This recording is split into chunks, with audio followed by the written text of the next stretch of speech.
up there, beautiful people, and welcome to another edition of Just Trending News. So today we're speaking everything that's related to Ramaphosa's future visit to the United States, as it has just been confirmed, okay? I just want to read from an article by Business Tech, and this is what it says. It says, South African President Cyril Ramaphosa plans to hold talks with the United States counterpart Donald Trump in Washington on the 21st of May and hopes to ease a simmering diplomatic row between the two nations.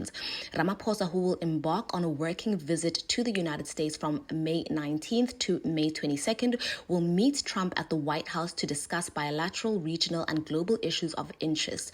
South Africa's presidency said in a statement on Wednesday. His visit to the United States provides a platform to reset the strategic relationship between the two countries, it said. Since starting his second term in January, Trump has accused South Africa of orchestrating a genocide against white Afrikaner farmers and seizing their land, allegations echoed by his Pretoria-born billionaire backer Elon Musk.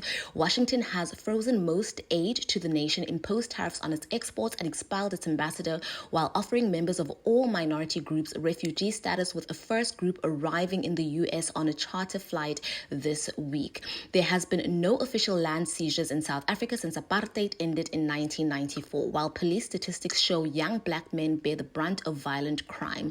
Ramaphosa has repeatedly denied that any group is being persecuted and insisted that property can only be taken in the public interest and within the confines of the Constitution. The United States is South Africa's largest trading partner after China, and more than 600 American companies do business in Africa's most industrialized economy. With the nation's preferential access to the U.S. market under the Africa Growth and Opportunity Act effectively terminated, officials in Pretoria have been working to put together a new trade deal to present to Donald Trump. So relations between the two nations have also soured because of Pretoria's decision to file a case in the International Court of Justice accusing Israel, a close American ally, of committing a genocide against Palestinians in the Gaza Strip and its close ties with Iran. The standoff has cast a shadow over South Africa's presidency of the Group of 20, with Trump shunning meetings of the bloc and rejecting calls for its focus on addressing issues such as reducing developing nations' debt and climate change. The South African government's initial intention was for Ramaphosa to hold bilateral talks with Trump on the sidelines of a Group of 7 meeting that is scheduled to take place in Canada on June 15th, but the gathering was fast-tracked, according to people familiar with the negotiations, who spoke on condition of anonymity because they aren't authorized to comment. The two men have spoken by phone twice since Trump won the election, or the re-election rather, in January of 2025.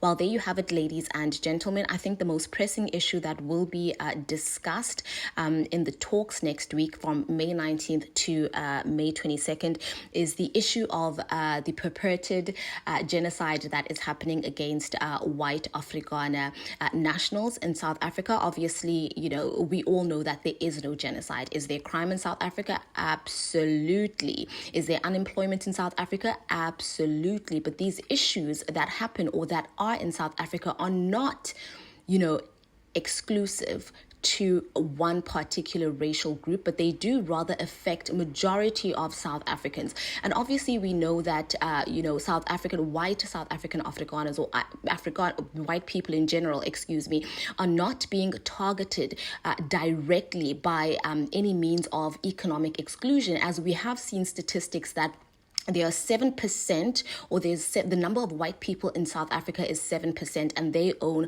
over 70% of the land in South Africa. That by no means is a statistic that proves that there is economic exclusion to this racial group. But anyways, I don't want to ramble on too much about this, as it is a developing story. Tell me what you think about this in the comment section, and I will see you in my next upload.